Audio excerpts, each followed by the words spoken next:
मिथिला बिहार संग पूरा देशवासी के हमार श्रोतागण, हमार दर्शक, हमार गार्जियन, हमार भाई बहन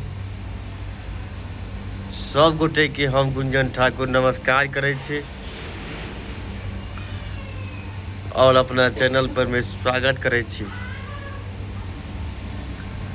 बताबी जे हम जे वीडियो में सरकार ने बैसल मंत्री विधायक सांसद के जे रिलाई करे छिए ओकर जे भ्रष्टाचार के ओकर जे आरोपित बयानी के बाजी के जे हम विरोध करे छिए तै पर ने बीजेपी के किछ चुनिंदा जे छै चुटपुटिया नेता सब जे छै ओ सब हमरा कहै छै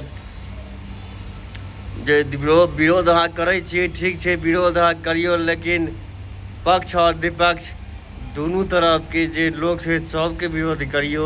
विरोध करऽ के अहाँ के तऽ सबके करियो जे गलती केने छै आ करै छै। तऽ हम हुनका कहै छियनि, हम हुनका कहऽ चाहै छियनि जे हम विरोध सबके करै छिए, जे हमरा सामने में गलत दिखाई देतै सबके हम विरोध करबै। लेकिन अखन के तौर पर ने चुनाव बिहार में सरकार में चल रहल छै, तऽ जे सरकार ने बैसल मंत्री विधायक सांसद मंत्री सब छै तऽ सबसे पहले ओकरा पर में सवाल खड़ा केनाइ जरूरी छै। जे सरकार ने बैसल छै, सरकार ने बैसल मंत्री विधायक सांसद मुख्यमंत्री उप मुख्यमंत्री सबके ऊपर पहले ओकरा पर सवाल खड़ा करबाक छै जे अहाँ सरकार ने बैसल छिए, सरकार ने बैस कऽ अहाँ जनता के लूट रहल छिए। तऽ जनता के लूटऽ के काज एखन वर्तमान ने पहले सरकार ने बैसल मंत्री विधायक सांसद कर रहल है, तऽ हम पहले ओकरा पर सवाल खड़ा करबै। विपक्ष जहन सरकार नहीं होते तो तहन विपक्षो जहन सरकार नहीं होते तो ओकर यदि कोनो गलती हेतै तो ओकरो पर हम सवाल खड़ा करबै।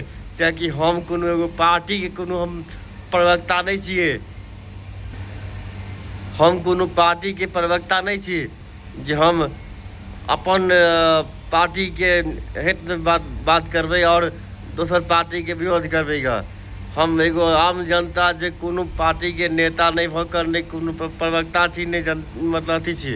बस जे सरकार में छै ओकरा पर ने जे वर्तमान सरकार ने बैसल मंत्री सांसद विधायक ओकरा पर में सवाल ठाड़ केनाइ जरूरी छै। पहिल बात जे एखन बिहार ने चुनाव छै, वही चुनाव में वही मंत्री वही सांसद वही विधायक के रिलाई होबाक चाहिए जे एते करोड़ के संपत्ति ओकरा कहाँ से ले, 200 करोड़ के संपत्ति कतऽ से ले है। वही मुख्यमंत्री के ऊपर एखन सवाल खड़ा कल गेलै है जे हाँ मैट्रिक पास कोन ईस्वी नहीं के लिए, कहिया के लिए, कतऽ से के लिए, एहि चीज के जवाब देवा में 2.5 मिनट लागि गेलै।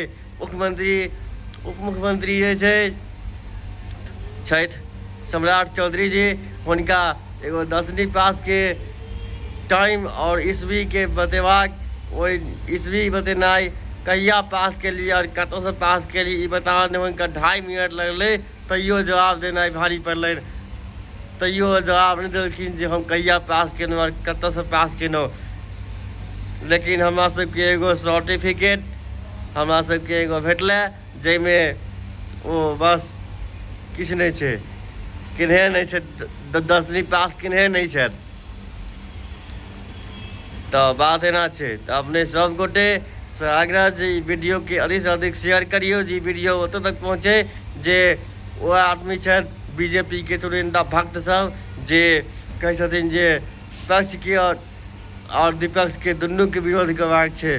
तो हम कहि रहल छी विरोध हम सबके करबै, लेकिन वर्तमान में एखन चुनाव बिहार के छै, चुनाव के समय छै और वर्तमान में जे सरकार बैसल रहतै मंत्री सांसद विधायक अखन पहले ओकरा पर में सवाल खड़ा केनाइ जरूरी छै, नहीं कि विरोध मतलब विपक्ष के ऊपर करबाक छै। जय मिथिला, जय मैथिली संग पूरा देशवासी के हम नमस्कार करैत गुंजन ठाकुर अपन बातक वाणी के विराम दैत छी। सब गोटे के नमस्कार करै छी।